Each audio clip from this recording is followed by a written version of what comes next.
عليكم ورحمة الله وبركاته. إن الحمد لله نحمده ونستعينه ونستغفره ونؤمن به ونتوكل عليه ونعوذ بالله من شرور أنفسنا ومن سيئات أعمالنا. من يهده الله فلا مضل له ومن يضلل فلا هادي له.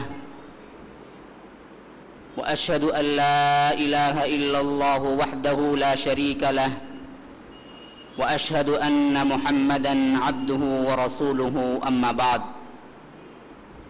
فإن خير الحديث كتاب الله وخير الهدي هدي محمد صلى الله عليه وسلم وشر الأمور محدثاتها وكل محدثة بدعة وكل بدعة ضلالة وفي رواية وكل ضلالة في النار. فأعوذ بالله من الشيطان الرجيم. بسم الله الرحمن الرحيم. سارعوا إلى مغفرة من ربكم وجنة عرضها السماوات والأرض أعدت للمتقين. وقال أيضا في سورة الحديد: سابقوا إلى مغفرة من ربكم وجنة عرضها كعرض السماء والأرض. اللهم أرنا الحق حقا وارزقنا اتباعه وأرنا الباطل باطلا وارزقنا اجتنابه. اللهم علمنا ما ينفعنا وانفعنا بما علمتنا وارزقنا علما. رب اشرح لي صدري ويسر لي أمري واحلل عقدة من لساني يفقه قولي. برادران اسلام، واجب الاحترام بزرگوں، دوستوں اور عزیز ساتھیوں، لائق احترام ماؤں اور بہنوں، جس موضوع پر مجھے خطاب کرنا ہے آپ لوگ جانتے ہی ہوں گے کہ وہ موضوع ہے جنت کے انعامات کیا ہیں، کیا جہنم کے عذابات معمولی ہیں۔ دراصل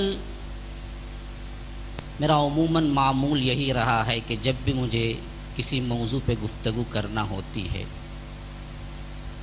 تمہیدی طور پر میں مضمون کو سب سے پہلے کچھ الفاظ میں سمجھانے کی کوشش کرتا ہوں، پھر اصل مضمون کی طرف آتا ہوں۔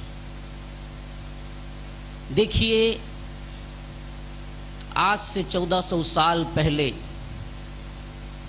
وہ مکے کی شرک و بت پرستی میں ملوث اس قوم کے سامنے جب اللہ کے رسول صلی اللہ علیہ وسلم نے کلمہ توحید بلند کیا، لا الہ الا اللہ، قولوا لا الہ الا اللہ تفلحوا، من قال لا الہ الا اللہ دخل الجنہ، تو آپ جانتے ہیں اس وقت قبول کرنے والوں کی تعداد کیا تھی۔ صنف نازک کی حیثیت سے ایک عورت جو ان کی اپنی بیوی ہے خدیجۃ الکبریٰ،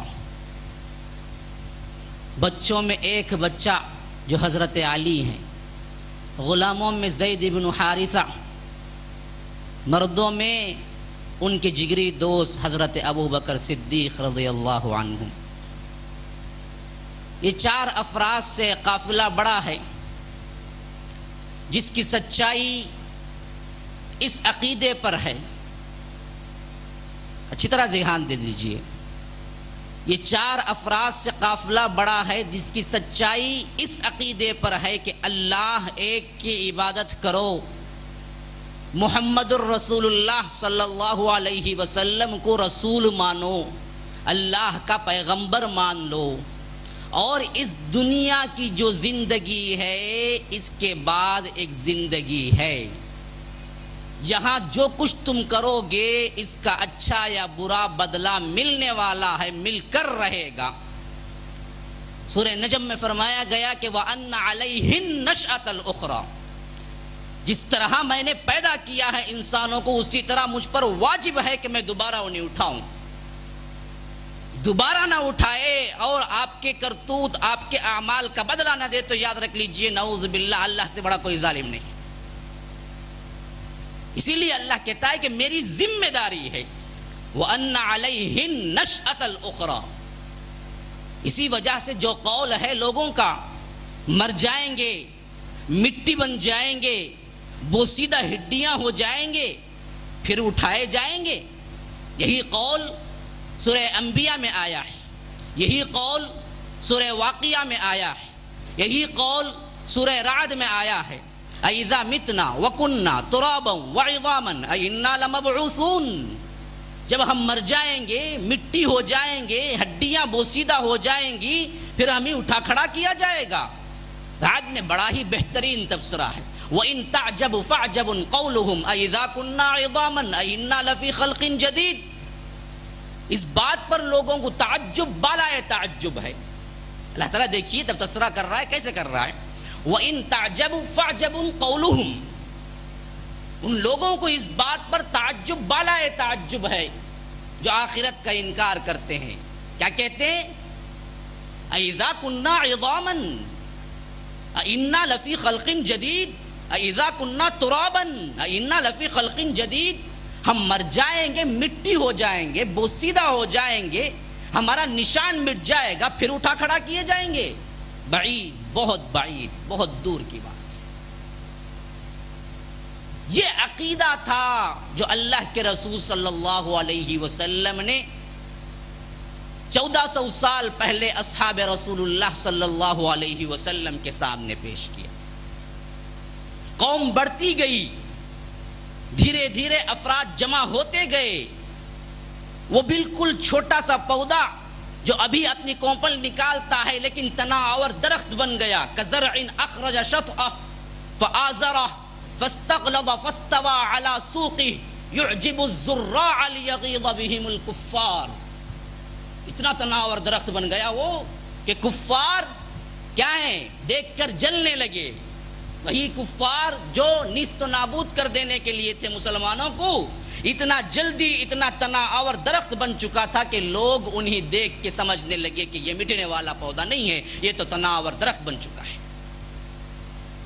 اب اس جماعت کی جو تشکیل ہوئی ہے کس کی بنیاد پہ ہوئی ہے؟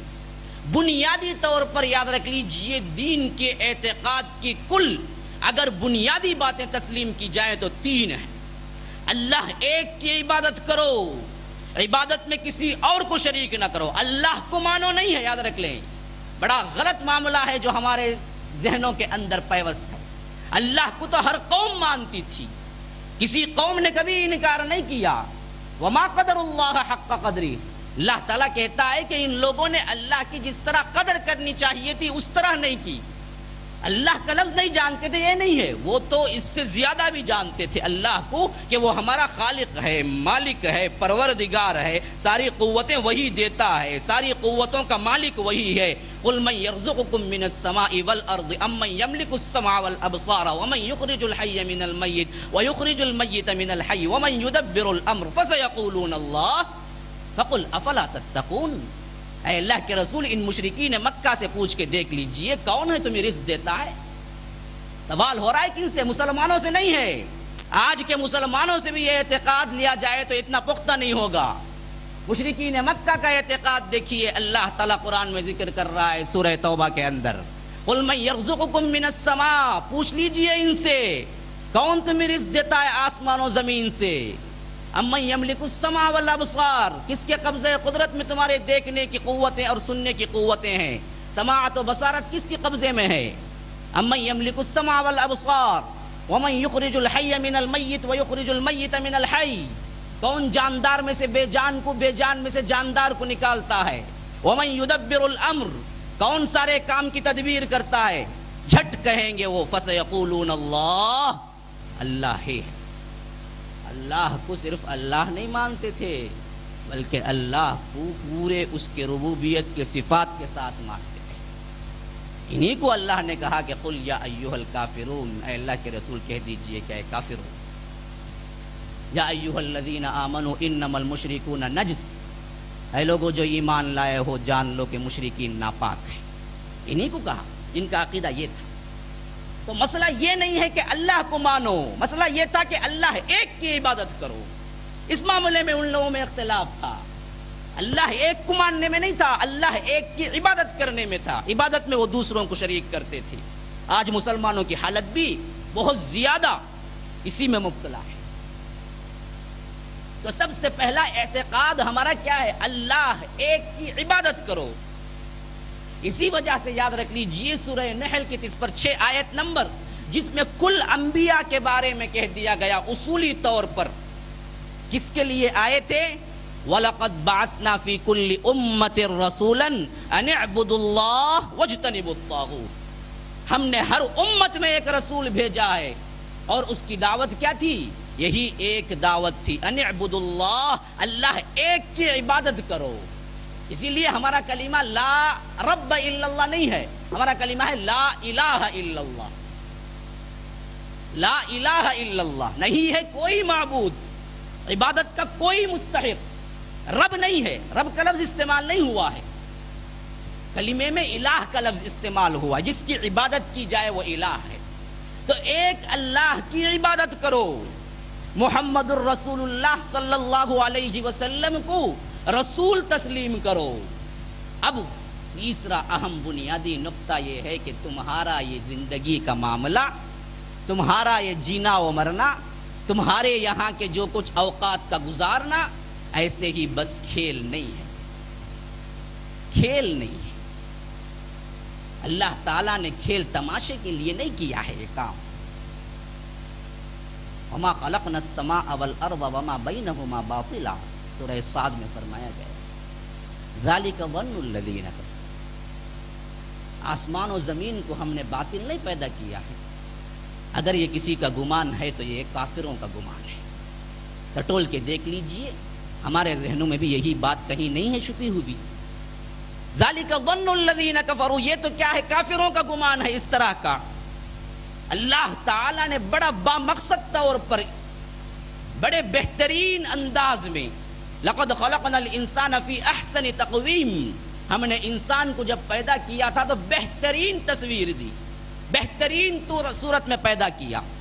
کائنات کے خالق نے ہزاروں مخلوقات کو پیدا کیا ہے، 18,000 مخلوقات ہیں، لیکن اللہ کہتا ہے کہ ان میں اگر ہم کسی کو فضیلت دیے تو وہ انسان ہے، جس کو بہترین خلقت میں پیدا کیا۔